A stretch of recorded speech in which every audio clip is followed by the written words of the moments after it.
숲이 우리 곁으로 성큼 다가왔습니다. 숲을 내 집 앞 정원처럼 즐기고자 하는 이들이 느는 요즘, 경제적으로도 큰 힘이 되는 숲도 있습니다.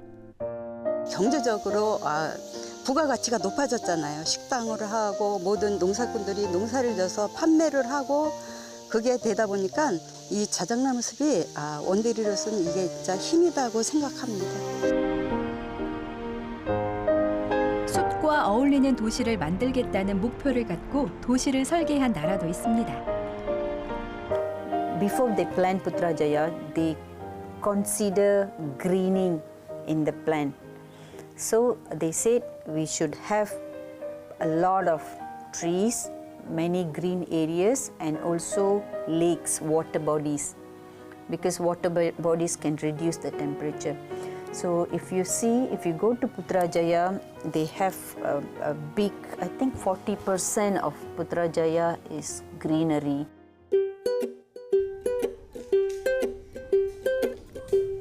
숲이 희망이 된 요즘, 무궁무진한 가치를 지닌 보물을 찾아 숲으로 한 걸음 더 들어가 봅니다.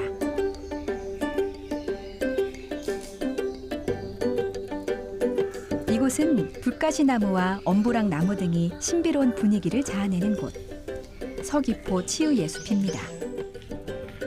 원시림의 몸과 마음은 절로 편안해지고 때론 야생동물을 만날 수 있는 행운도 있는 곳인데요. 2017년엔 전국에서 가장 아름다운 숲으로 지정되며 제주의 대표 관광지가 되었습니다.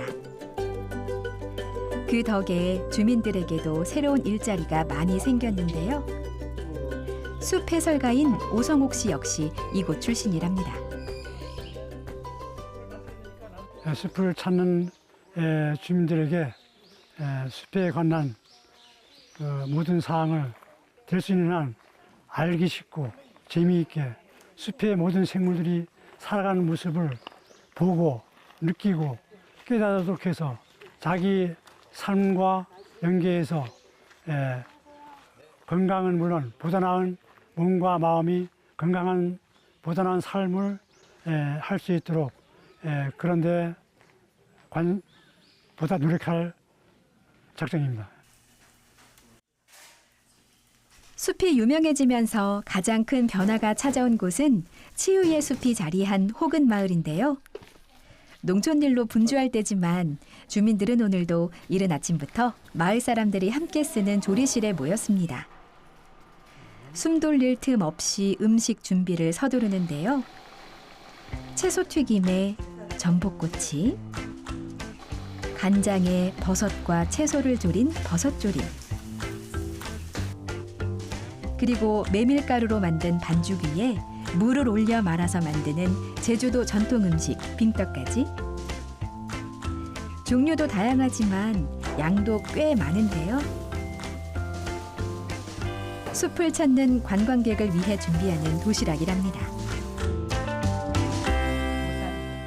많으면은 100명까지도 하고요. 적으면 20명까지도 합니다. 자연 휴양림이랑 살인의 숲이랑 해서 이렇게 3개 숲이 이렇게 1년에 한 번씩 행사를 해요. 평상시에도 준비하지만 오늘은 행사가 있어 더 많이 준비를 한 거라는데요. 그런데 도시락통도 특이합니다. 제주도의 전통 차롱인데 차롱은 도시락 대신 이제 쓰는 겁니다. 송편이랑 이런 떡 같은 거를 기름떡 같은 걸 해서 차롱에 담았고. 제주 사람들의 생필품인 차롱을 이용해 특별한 도시락을 만든 건데요. 도시락을 만드는 게 호근 마을의 마을 사업이 되면서 주민들에게 전에 없던 일자리가 생긴 겁니다.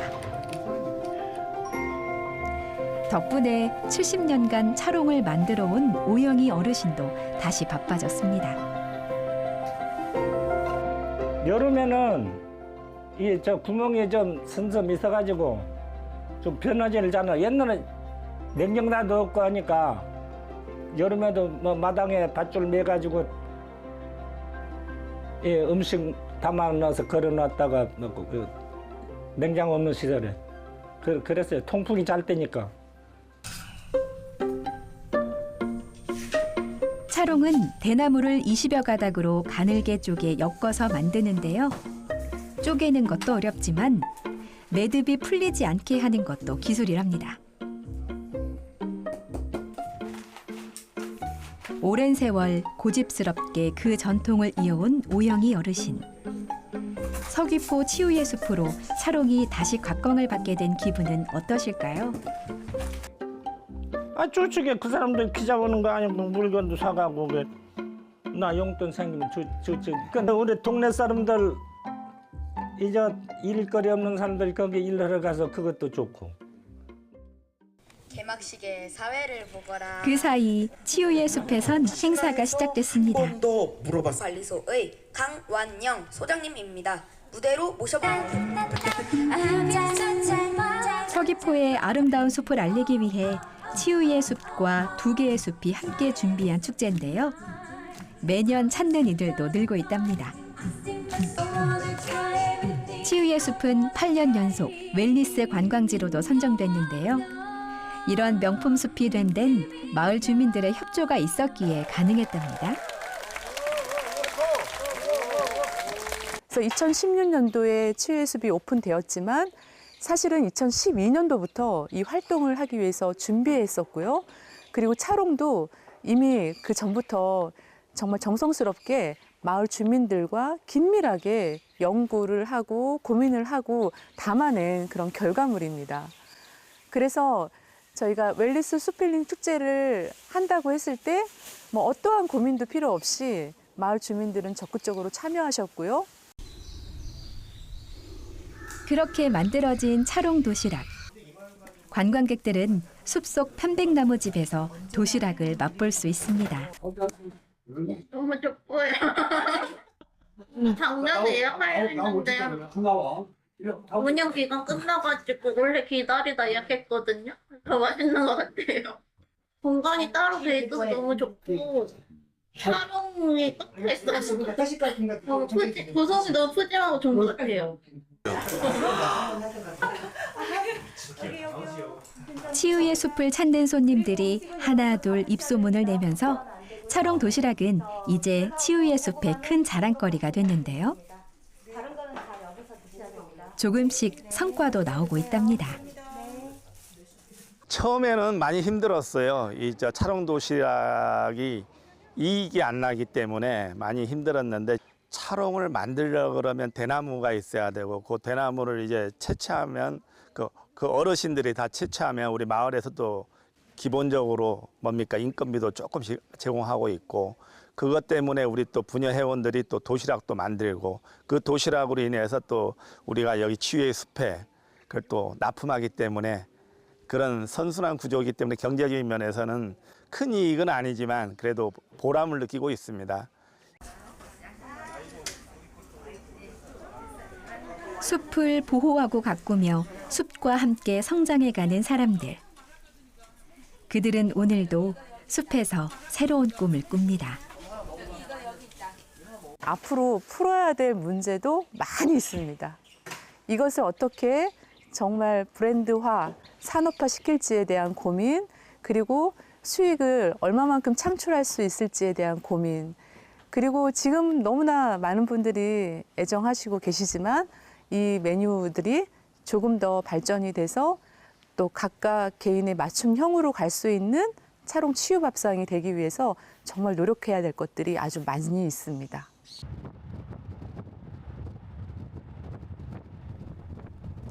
산세가 깊기로 유명한 경북 봉화에서도 깊은 산골에 자리한 한 마을을 찾아왔습니다. 이곳에도 숲이 있어 하루하루 즐겁게 살아간다는 사람들이 있다는데요. 일반 작업자와 장애인들이 함께 일을 하는 한울 보호 작업장입니다. 몸이 불편한 분들이 많다 보니 작업은 장애 정도에 맞춰 분업화해서 진행하는데요. 평소엔 참기름과 버섯을 재배하고 있지만 최근엔 새로운 일이 들어왔습니다. 백두대간 수목원에서 교육용 씨앗 키트를 포장해달라는 의뢰가 들어온 겁니다.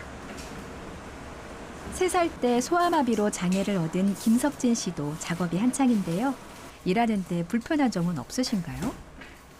힘이 있는 지적장애인 친구들은 들어서 날라주고 또 지체장애인들은 손으로 할 수 있는 거는 또 머리를 써서 또 하고 이러니까 아주 재밌습니다. 조화가 잘 맞습니다.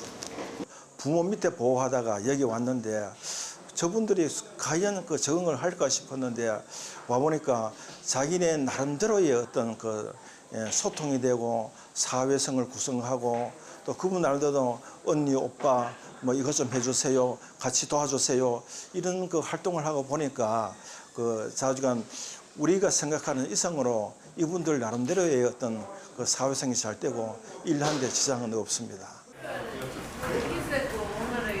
숲이라는 인프라가 있어서 만들 수 있었던 이들의 자리.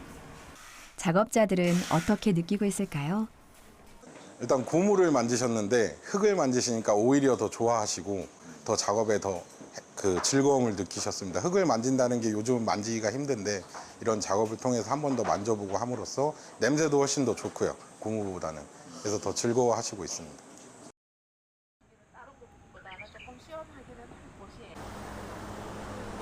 잘 포장된 씨앗 키트를 들고 국립백두대간 수목원에 도착했습니다.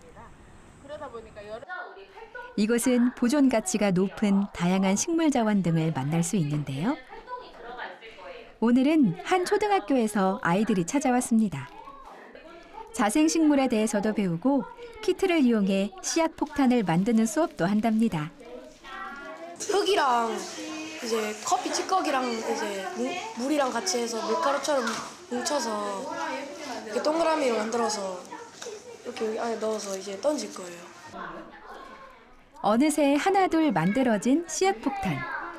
제대로 잘 만들어졌을까요? 아이들은 씨앗 폭탄이 터져 건강한 나무로 자라길 바라는 마음을 담아 힘차게 던집니다. 간절한 바람으로 조만간 이 넓은 산에 또 다른 생명이 피어날 겁니다. 씨앗 폭탄을 만들어서 던지면 씨앗이 자라나기 때문에 환경이 더 좋아지기 때문에 그걸 했던 것 같아요. 이렇게 숲은 이제 누군가의 꿈을 키우는 텃밭이자 또 다른 누군가에겐 삶의 희망 그 자체가 되어가고 있습니다. 국립백두대간 수목원은 국민들에게 산림교육 서비스를 제공하기 위해서 다양한 교육 프로그램들을 개발해 나가고 있습니다. 저희 교육 프로그램들을 개발을 할 때 지역민들과의 협력을 통해서 지역에 일자리를 창출을 해내고 지역 업체와의 적극적인 협력을 통해서 지역 경제 활성화에도 이바지할 수 있도록 다양한 프로그램들을 개발해 나갈 예정입니다.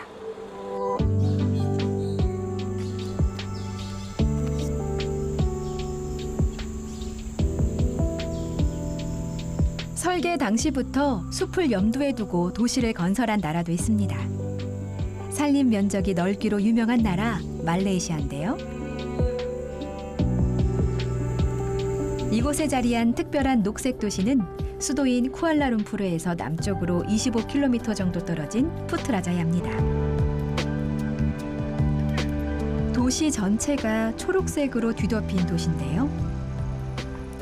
깨끗한 도시 분위기에서 느껴지듯 푸트라자야는 2011년 완공된 신도시입니다. 비대해진 수도 쿠알라룸푸르의 기능을 분산시키기 위해 행정 수도로서 만든 도시인데요. 우리나라의 세종시를 설계할 때 모티브가 되기도 했답니다. 그만큼 말레이시아는 이곳에 그들이 원하는 미래 국가의 청사진을 고스란히 담았는데요. 그중 가장 큰 특징은 녹색 도시를 표방하며 도시 녹지 비율을 무려 40%로 높인 거죠. 말레이시아가 이처럼 숲에 사활을 거는 데는 이유가 있습니다. 말레이시아는 세계에서 가장 큰 고무 생산국인데요.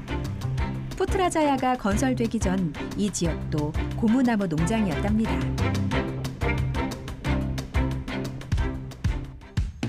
이와 동시에 세계 파묘 생산량의 약 30%를 차지하는 세계 최대 파묘 생산국 중 하나로 말레이시아에서 나무는 예나 지금이나 그 자체로 국가의 가장 큰 소득원인 겁니다.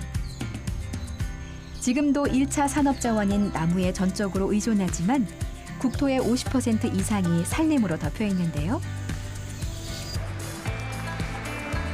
그 비결은 국토의 최소 50% 이상을 산림으로 유지하겠다는 일명 리우선언과 그것의 추가 조약인 교토의정서, 파리 기후협정의 서명국으로서 그 약속을 지켜온 노력덕이랍니다.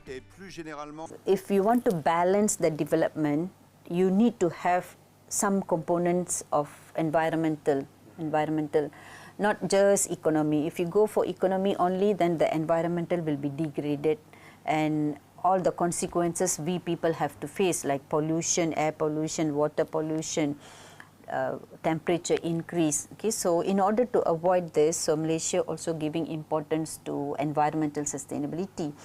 And not only that, not only SDG that Malaysia is supporting, but Malaysia also supporting Kyoto Protocol, Paris Agreement. So we want to reduce the temperature also. So how we can do this? So one nature-based solution is by having greeneries. Especially one thing is maintaining the forest area, as we discussed before. At least keeping 50% of the land area is forest. So that is one important aspect. 강원도 인제. 이곳에도 숲에서 다음 세대의 희망을 찾으려는 사람들이 있습니다. 해발 1100m, 자연 그대로의 원시림으로 천상의 화원으로 불리는 곰배령인데요. 그 기슭에 자리한 주황색 건물. 한 초등학교의 분교입니다. 그런데 작은 산골 분교에 아이들의 목소리가 가득합니다. 대체 어찌 된 일일까요? 이곳의 재학생은 총 9명. 더욱 놀라운 건 8명이 2년 새 도시에서 전학 온 학생들이라는 거죠. 6학년 서윤이도 작년 3월 가족과 함께 이곳에 이사를 오며 전학을 왔습니다.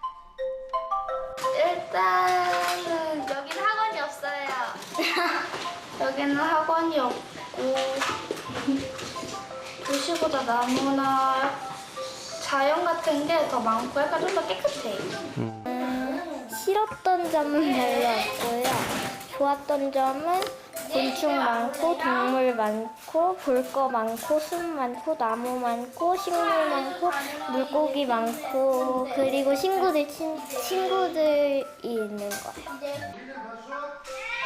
수업이 끝나도 아이들은 학교에서 배드민턴을 치고 전교생이 모여 연극 수업을 합니다. 학교에선 아이들 하나하나 더 신경을 쓰죠. 아무래도 9명밖에 없는 작은 학교이다 보니까 다른 학교 학생들하고 같이 활동할 수 있는 프로그램을 통해서 좀 다른 학생들하고 다른 친구들도 좀 만나는 기회가 있었으면 좋겠습니다. 학교를 나서면 어떨까요? 아이들은 학원차를 타고 학원을 가는 대신 자전거를 타고 마을을 누빕니다. 온 산이 또 다른 학교인 거죠. 이 작은 학교에 보내기 위해 부모들도 함께 이사를 왔는데요. 가족들은 학교와 연계된 숙소에서 생활을 합니다. 이숙경 씨도 1년 6개월 전 수원에서 이곳으로 이사를 왔습니다. 목소리가 굉장히 커졌어요. 왜냐하면 이제 도시학교에서는 한 반에 28명 정도 있기 때문에 사실 자기 이름이 하루에 한 번 불릴까 말까 하는데 여기서는 전교생이 작년엔 7명이었고 지금 9명이라서 얘기를 들어보니까 하루에 여러 번 발표를 무조건 해야 된다고 하더라고요. 그래서 아들이 처음에는 그거를 조금 힘들어했어요.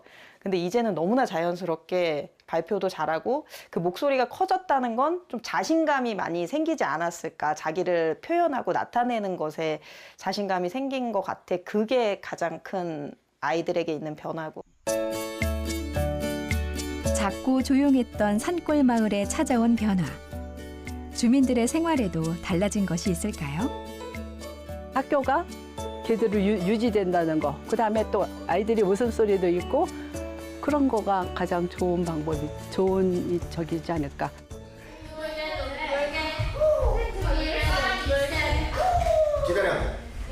대체 이런 변화는 어떻게 생긴 걸까요? 시작은 2022년 강원도 지역균형발전 사업으로 시행한 생태 유학 프로그램이었습니다. 인제군은 폐교 위기에 놓인 작은 학교로 아이들을 유입하기 위해 산골 생태 유학을 시작한 건데요. 그 결과 2024년 1학기 유학생은 총 32명. 이 중 산골 생활에 만족해 2학기에 유학 생활을 연장한 학생이 총 31명이랍니다. 이들은 지역에도 새로운 활기가 되고 있습니다.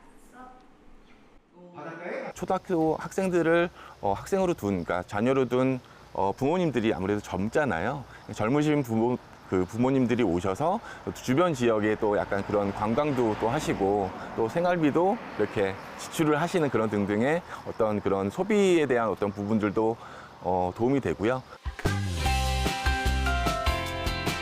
작은 산골에서 숲과 사람이 함께 만들어가고 있는 작은 기적.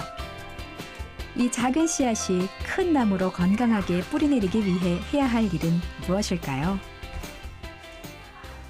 우선 아무래도 초등 교육까지는 아무래도 이런 자연 환경에서 지냈으면 좋겠다 하시는 분들이 많지만 이제 그 초등학교를 졸업하고 중학교로 이제 진학을 해야 되는 상황에서는 아무래도 학부모님들이 고민이 더 많으신 것 같아요. 그래서 지금 그런 주변에 중학교를 나가려면 30분을 차 타고 나가야 되는 상황이어서 그런 부분들도 저희 진동 1위에서는 좀 고민이 많이 되고 어떻게 하면 좀 더 그 생활을 좀 더 유지하고 또 학부모님들이 이 산골에서 오래 지낼 수 있도록 할 수 있을지에 대해서 좀 고민하고 있는 상태입니다.